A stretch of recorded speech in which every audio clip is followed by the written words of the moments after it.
Zandra Mei with your girl Kierstine Frel. And welcome back to our YouTube channel where you learn lots of things from us, your girlies.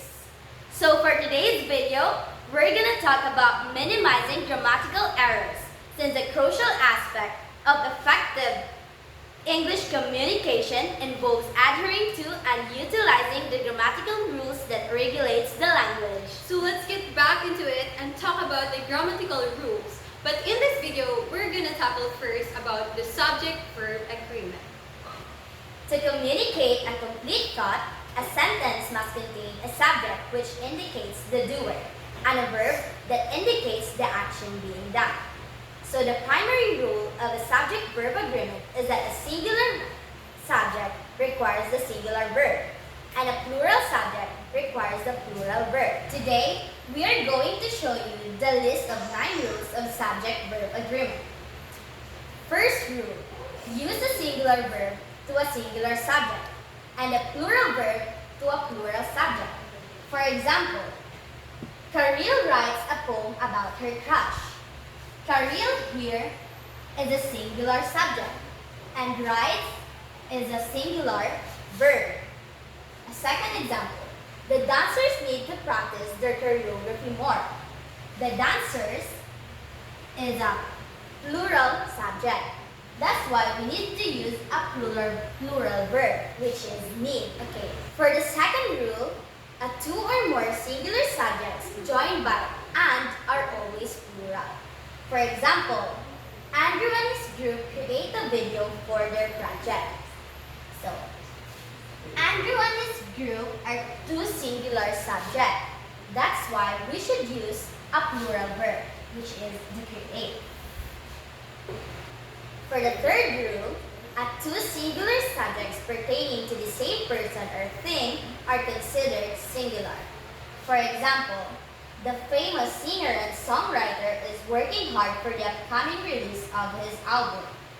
So, the famous singer and songwriter here is a singular subject that pertains to one person or the same person.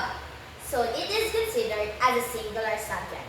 That's why we should use a singular verb.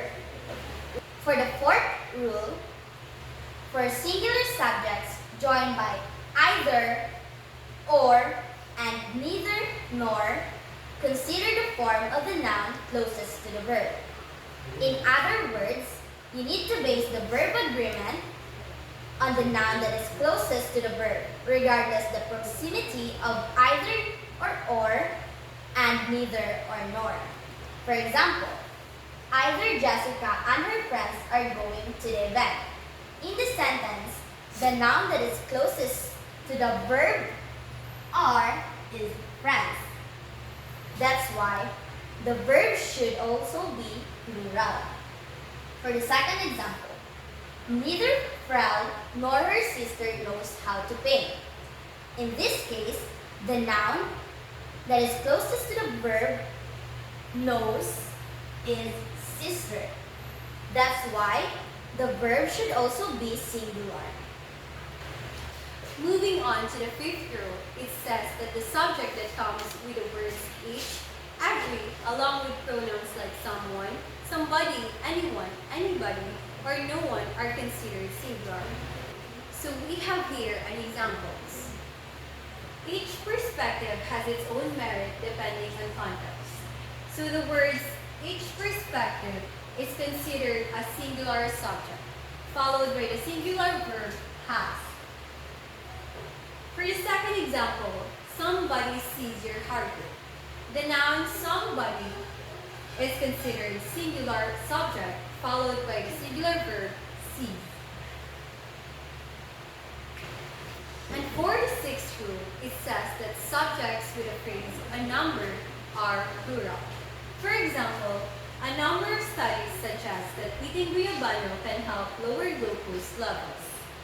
So, this phrase is considered a plural subject, followed by the plural verb suggest.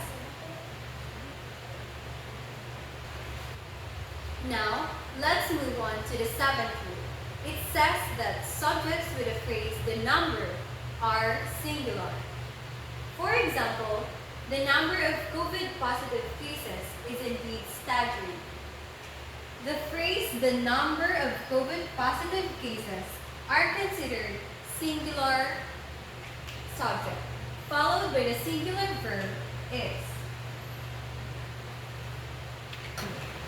For the 8th rule, it says that the units of measure or time often require a singular verb. We have here an example. At least 30 minutes of exercise is needed for good blood circulation among adults.